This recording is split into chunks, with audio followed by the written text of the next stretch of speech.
Looks like I'm back. Sorry about that, folks. I was just being really stupid there. Create a poll.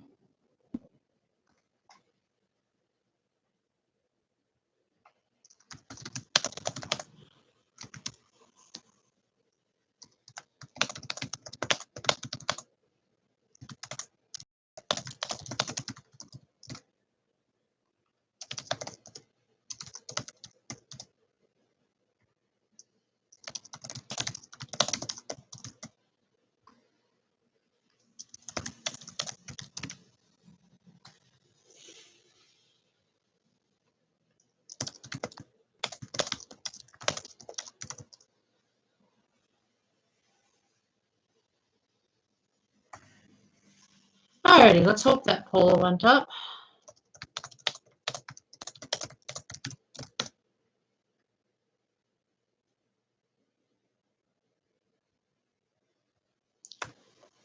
And let's hope my audience is still here.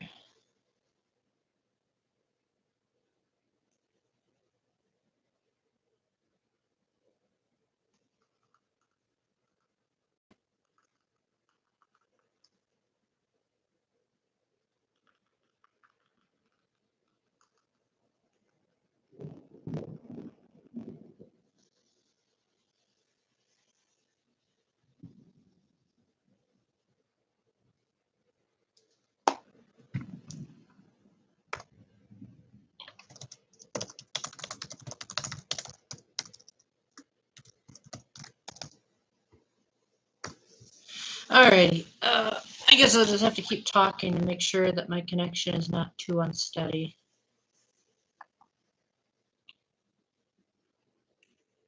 Because that is so weird. Like, usually people are a lot more talkative. I don't know, maybe because my bar is here for the internet. It says it's connected and it says the signal strength is excellent. So that's really bizarre.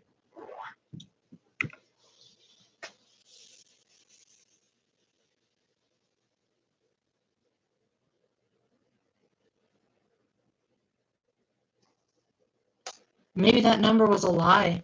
Maybe all those invisible 4 people were just like, yeah, no, YouTube is just being stupid. And it's thundering. At least my Switch isn't plugged in.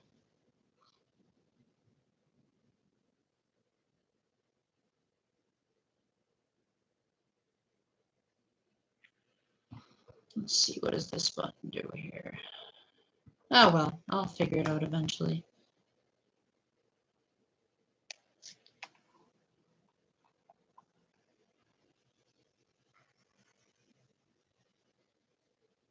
You know, I think YouTube really needs a better streaming system because it feels like I'm constantly having issues, and a lot of times my computer isn't even saying that there are issues to begin with.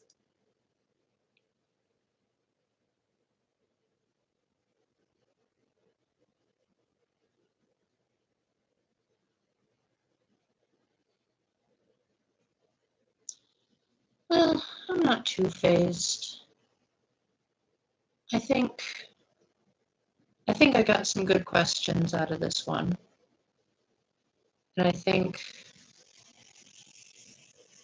that at the very least people can re-watch my streams, that even if they're not the most exciting things ever, that they can at the very least know that I tried to do it for them. And then hopefully that'll be like enough.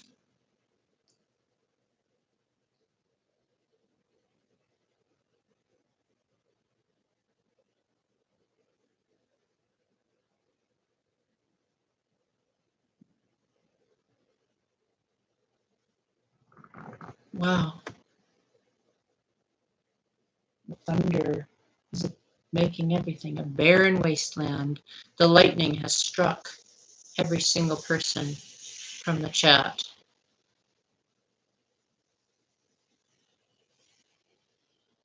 Oh man. It's like I played the genocide route in Undertale, and no one is left. But no one came. That's scary to think about.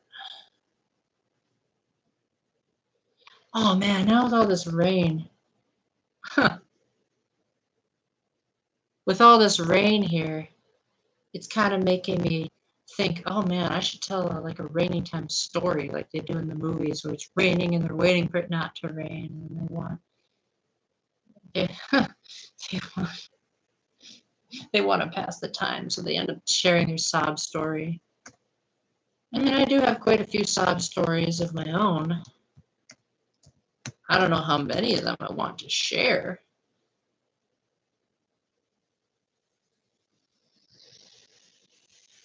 Oh, good. So I just checked my email.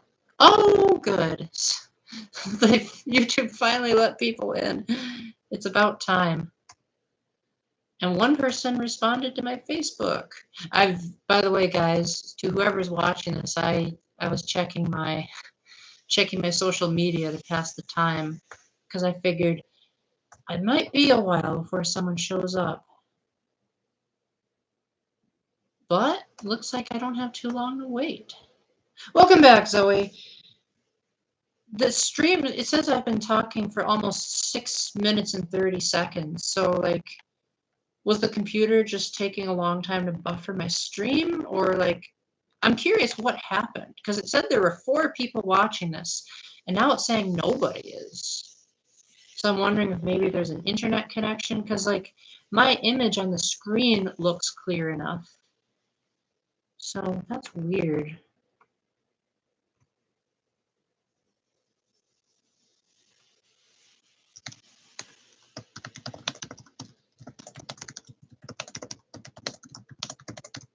Just responding to an email here.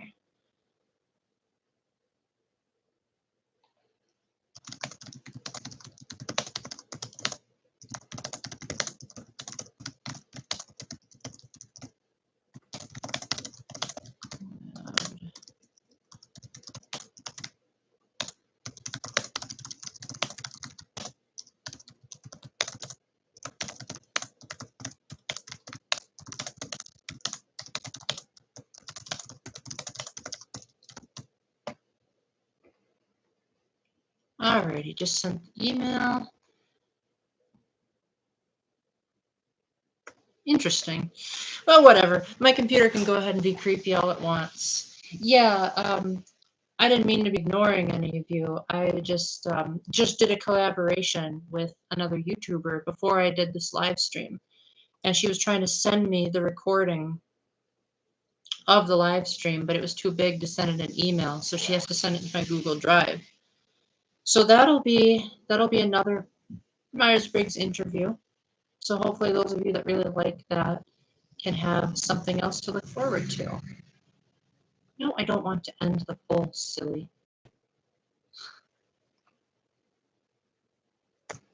Oh, good. I can zoom it in and out to see what the poll results are. You know, this is actually the first time I've ever done a YouTube poll. So that actually gives me ideas for how to freshen up upcoming live streams. That might actually be a better way of asking YouTubers questions. Like if I really want to know, like, what is it you guys want? Then the poll will be a better way for the shy people to just be like, yep, I'll do more of this. That way I don't have to type it out. And that'll work because not everyone can express themselves as eloquently as I can. And I think that's a good option for people who aren't as skilled on a keyboard to do.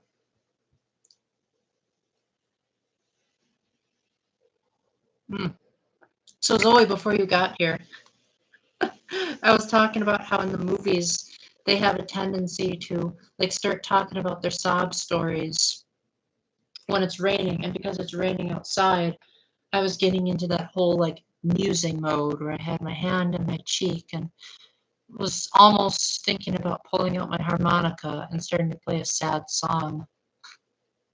That was actually one of the last things I ever said to my grandpa before he died was I said, I promise I'll get better at the harmonica. And I tried. Didn't work out very well. But then I got better at guitar instead. So I figured that was an indirect promise to my grandpa that if I couldn't do the instrument that he wanted, at least I could do an instrument and I could please God with it, because my grandpa died in 2009, but then I wrote The Great Embrace in 2012. And I've written, that was my first song, and I've written several more since then. So I'd like to think that my grandpa is looking down on me and saying, "No, Paul, you thought of a pretty good way to keep on living." Sometimes even when I'm at Mass, I can feel as though my grandpa's there with me, singing along to the church hymns.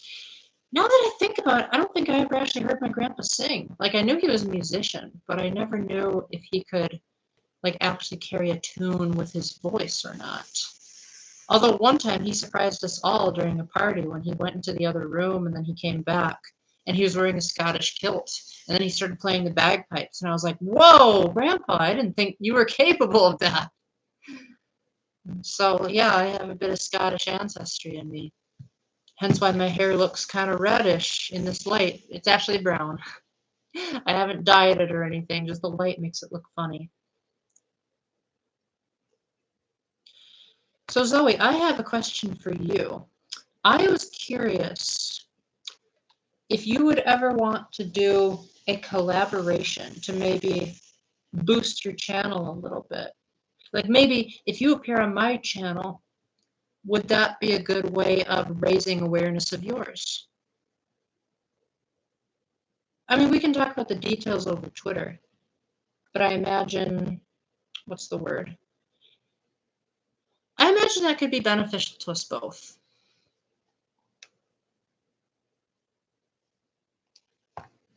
Because then that would be more Myers-Briggs, which you know my audience can't get enough of. Okay, cool. Yeah, I'll send you my availability over Twitter, or more specifically, you could send me your availability and we can make something happen.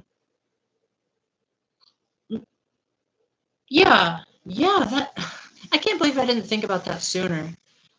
Maybe it's because I figured that you were like the person to talk to on my streams. Yeah. Well, now I did think about it, so now we can raise awareness to your channel.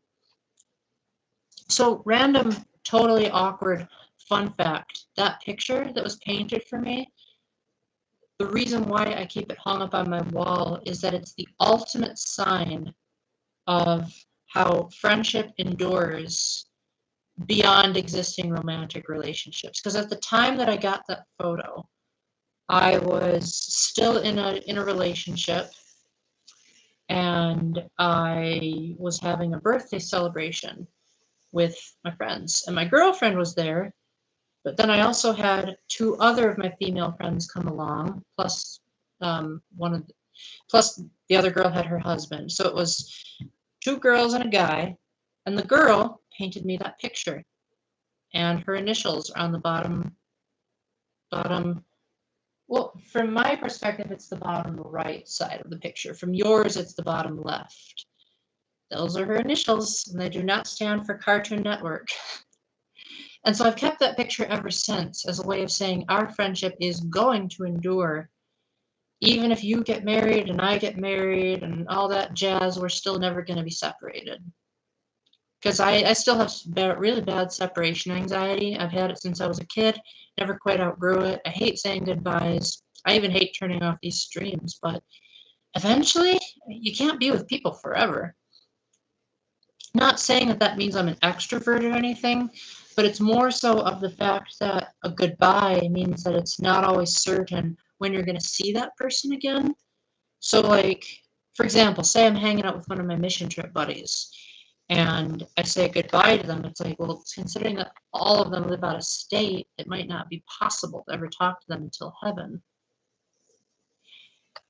Yeah, I definitely feel that, Zoe, because, man, mission trip goodbyes can be really painful.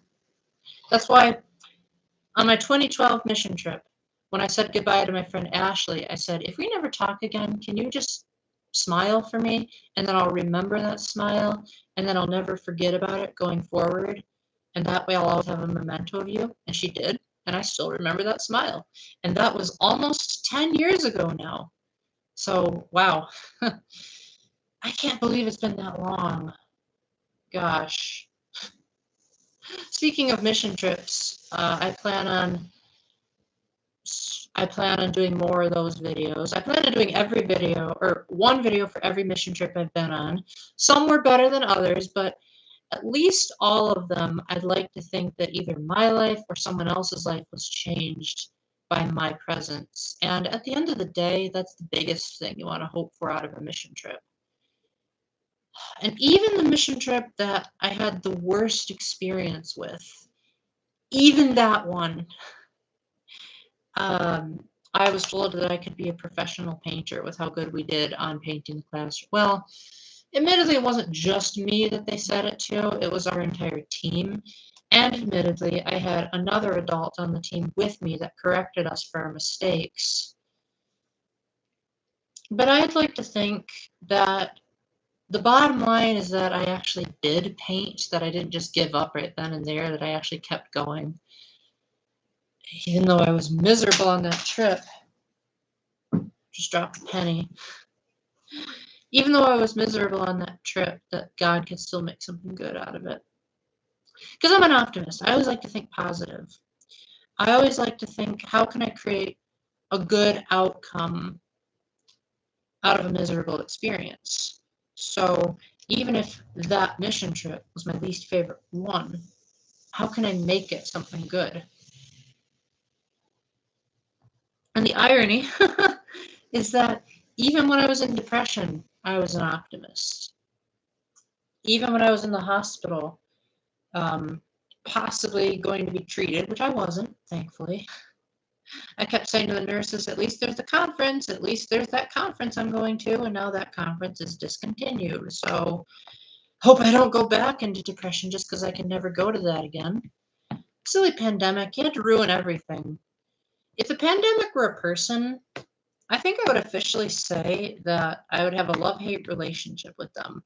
Because on one hand, I think the pandemic was good for allowing a lot of people to sit back and relax and not have to let work overwhelm them. I know from my friend Danielle, who you guys saw in my friendversary video, she and Matt were actually having a lot of trouble seeing each other because of their conflicting work schedules. And so during the pandemic, when they were forced to stay at home, that really helped them out a lot because then they could see each other more often. And so you could say that the pandemic strengthened their marriage. In my case, it was nice to be able to spend more time with my family, and I also think that it made me appreciate the big stuff more, and it made me want to go to Comic-Con. Because before, I always thought that Comic-Con was too loud and too annoying, and that only true nerds would go there. Like, people have said that I'm not a nerd. A lot of people say, you know what, Paul? You say that you're a nerd, but if you really were, you'd be into like science and comic books and all that stuff. Gaming, that's not enough of a nerdy habit. And I don't know if I can argue with that. I know a lot of nerds are more, I guess, a lot of nerds are a lot more awkward, and that their social skills are something to be desired. I mean, my social skills are something to be desired, but people also say that I'm too hard on myself and that I really ought to give myself more credit for how well I can socialize. But the key word is, does it come naturally? And most of the time it doesn't. Most of the time I really have to think long and hard about making sure that what I say doesn't come across as criminal activity. Because I had a really rough past, guys. I'm honestly surprised that I'm even talking on YouTube right now with how crazy people have treated me. But I'm also really thankful that I was able to learn from that experience and to be able to still have hope in humanity after nearly losing it. So, hello to the 3 of you that it says are on my YouTube channel. If you're feeling shy, you can always just enter my poll, which apparently has 100% votes, and I have no way of checking how many people. Oh, 2 votes. Dang! Someone else is my secret admirer. That's cool. Alrighty, well, thank you so much for the mysterious second person. Maybe I wonder if it's my internet connection that's preventing me from seeing your comments. I am really sorry, guys.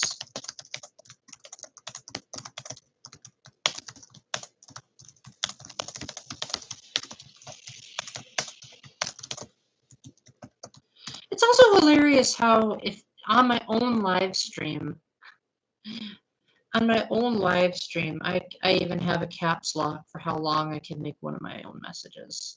It's like, come on, give like a streamer privileges, people.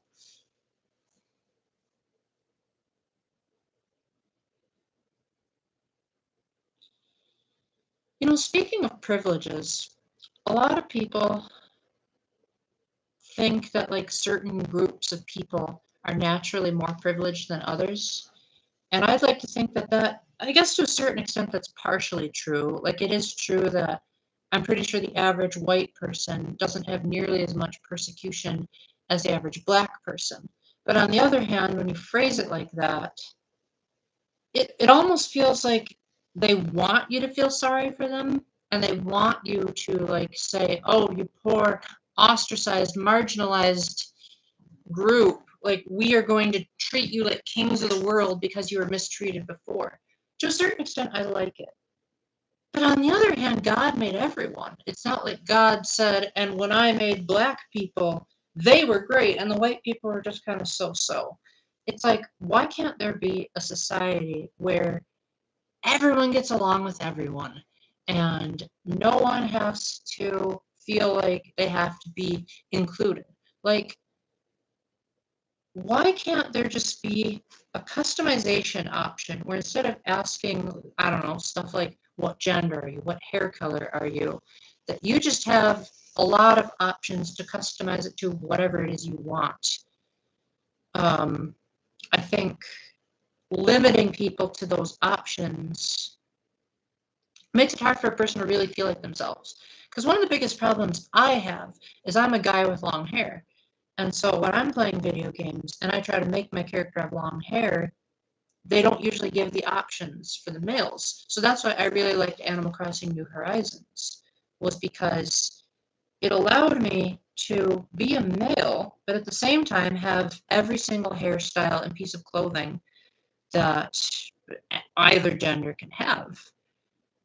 And honestly, male and female don't really mean that much in Animal Crossing anyway. So I think that's a decent compromise. I don't think I want to get rid of gender norms or gender stereotypes. I think there's a time and a place for everything. But I do think the feminists and the LGBT people, they have half a point. Because on one hand, yes, you want to appeal to the marginalized people and the ostracized people. But on the other hand, there's also a certain point when you have to realize, okay, representation is one thing, but there's also over-representation.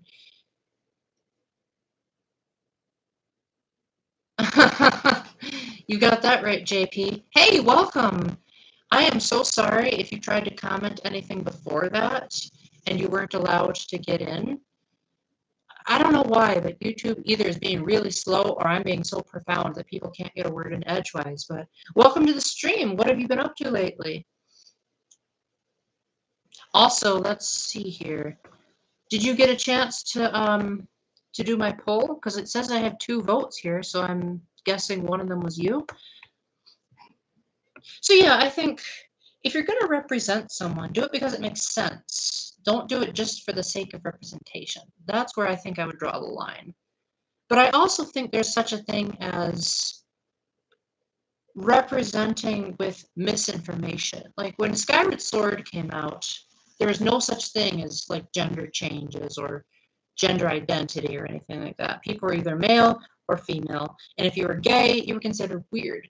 So, of course, going with that 2011 stereotype, people automatically said Girahim has to be creepy because gay people are creepy. I mean, there are gay people that are creepy, don't get me wrong. There was one in my childhood that scarred me for life.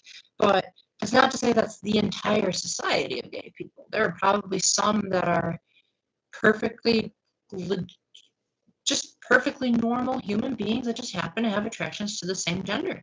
It happens. And they don't necessarily get the accurate representation. Oh yeah. Have a great night, Zoe. Thanks so much for sticking around. Sorry, JP, if I went on too much of a tangent. I was curious how your day was going and if you had a chance to get into my poll.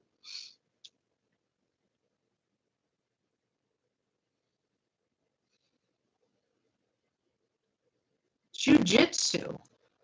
Oh, that's so cool. I honestly don't know what I can't speak today. I don't know what jujitsu is like offhand, but I do think that anyone who does some kind of art of like fighting or yoga automatically gets my respect because I imagine that would take a really long time to discipline yourself because you have to do that like what every day, every other day to make sure that your body doesn't get out of shape and flabby. Oh, so like a kind of wrestling? Yeah, I could never get into wrestling. I mean, I know that there's like the heavyweight and the lightweight classes, but I also feel like for me, I'm more of like a tactical guy. So if I was in wrestling, then I would probably be that guy that tries to outmaneuver my opponent from like a logical perspective. Like I try to think, okay, let's deeply analyze the solution and try to think of the ultimate way forward. I wouldn't want to just use brute force several times a week. Yeah, that seems a bit exhausting for me. I wanted to get into Ring Fit Adventure, but then my Joy-Cons started drifting.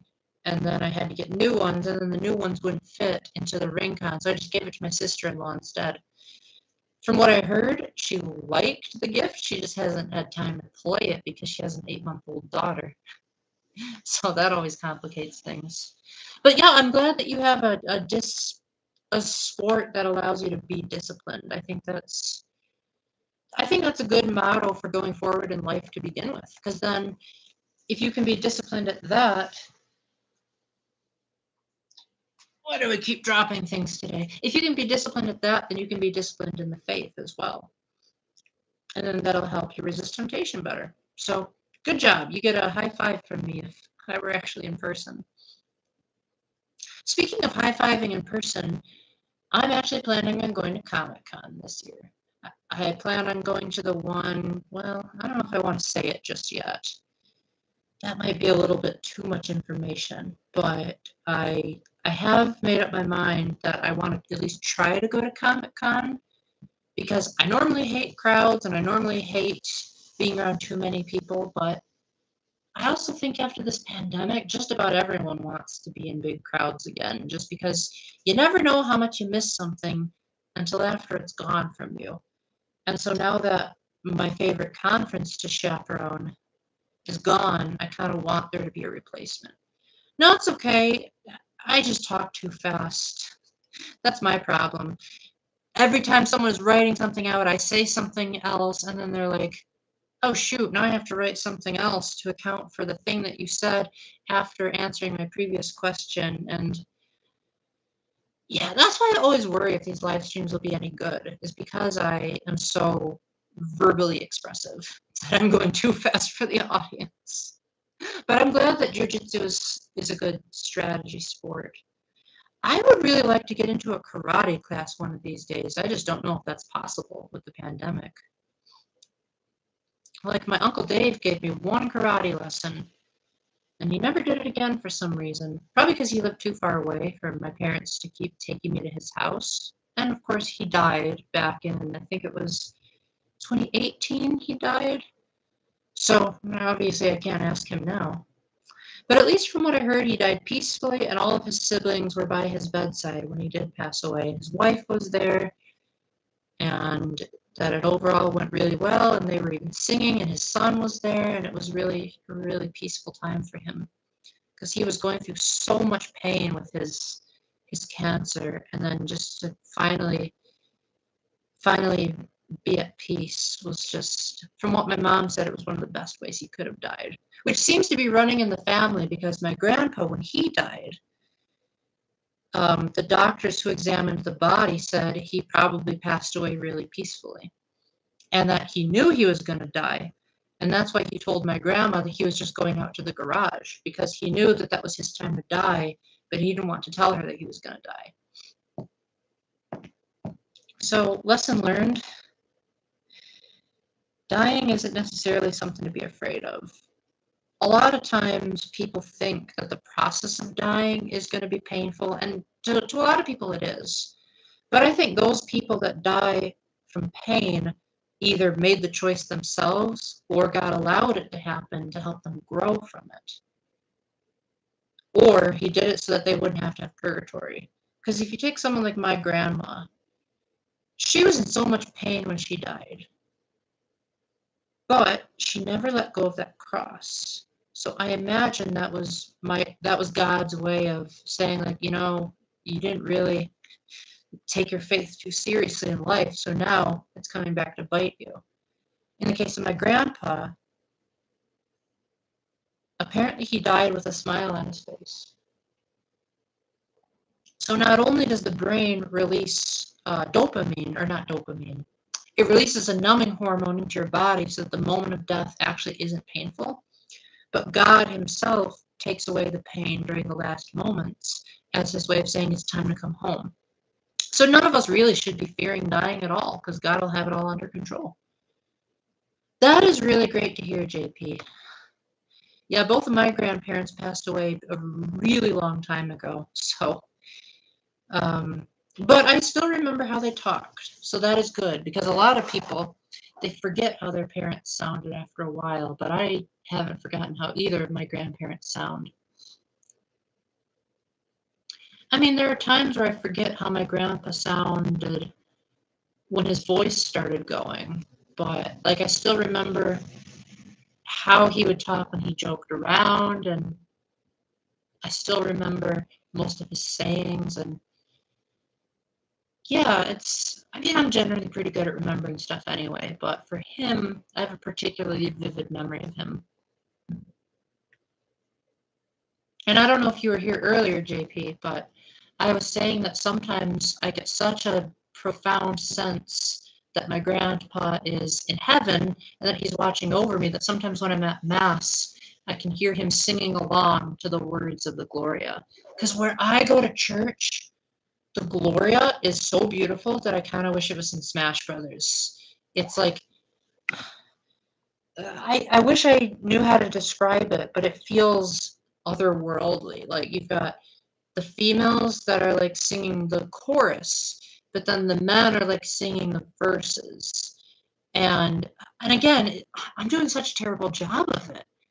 But it's so mesmerizing that had the announcement at church not said, like, please silence all electronic devices, I would have taken my camera and just been like, this is going on YouTube. This is phenomenal. But sadly, I have to be respectful of my Lord before I'm respectful of my YouTube channel. But yes, if you ever come to visit me, I definitely hope it's on a Sunday because you're gonna love that Gloria. I think it even beat the one at the one at CHWC wasn't even with music, so I guess that's not really. No, I'm thinking of something else. Speaking of CHWC, it's possible I may never go again because youth group is totally up in the air right now. And my former youth group leader that was always like my boss in chaperoning, she hasn't even gotten back to me on an email that I sent her about like what's the status of Sacred Heart. So if I was never going to be able to go to Catholic Heart again, at least my last one was the one where I got miraculously healed through the Eucharist. Like, what a last camp to go to, am I right? I'm definitely going to try as hard as I can to go to another one, but that doesn't necessarily mean it's guaranteed. So, hoping for the best, right? That's all we can do. Actually, now that I think about it, I kind of want to look up if Catholic Heart has something coming up in 2022. Let's see here. That'll give you a chance to type a little bit more, JP. Well, their website is still open. They have 2022 dates. Oh, wow. Quite a bit of them, actually. Oh, wow.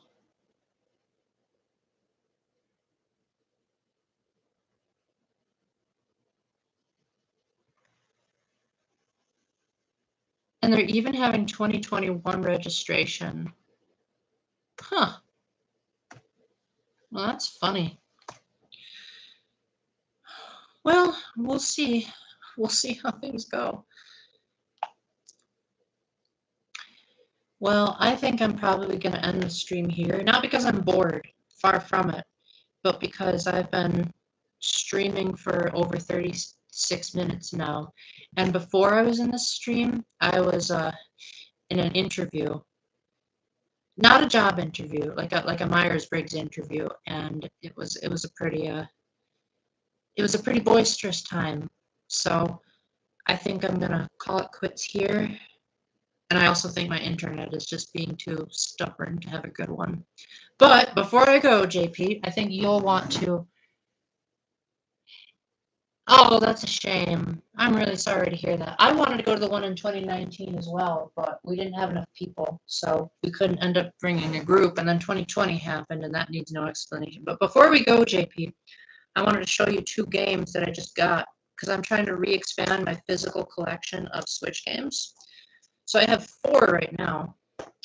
5, 6 if you count Fire Emblem 3 Houses and Nintendo Labo, but I just got Skyward Sword HD for the Switch, and yet this is how it came in the mail. It was already damaged. The game is totally fine, but the package was damaged. And I also have Super Mario 3D World plus Bowser's Fury, although I really hate 3D World, so just pretend that it's only half a cartridge and it's only Bowser's Fury, because that's the main reason I bought it, was because Super Mario 3D World. I don't see how people like that game. It's so bad in the depth perception. But anyway, just keep your eyes peeled for more information on those. Before I end the stream, was there something you wanted to say or ask? Because this is a Q&A preparation, so if you want to add something to my eventual Q&A, I've currently got 1, 2, 3, 4, 5, 6, 7. I've currently got 8 questions. So did you want to add any before I close out the stream? I won't answer them tonight, but I was just wondering if you wanted to add your own questions.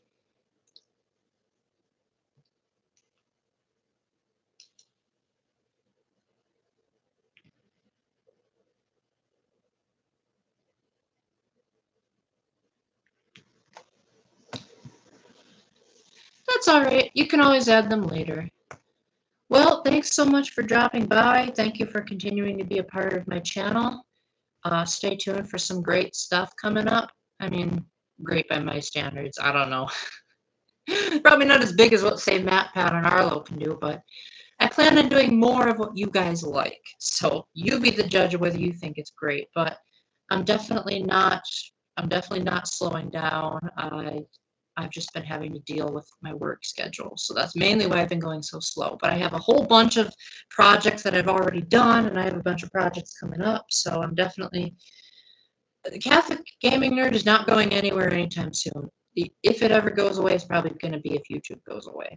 So they'll have to beat me to it. But anyway, thanks a lot, guys, for sticking around. I hope y'all have a wonderful day, and stay tuned for some epicness coming up. So until the next time, keep the faith, stay epic, God bless, and try to stand out from the crowd a little bit more. Maybe you could benefit from being a bit unique. Bye.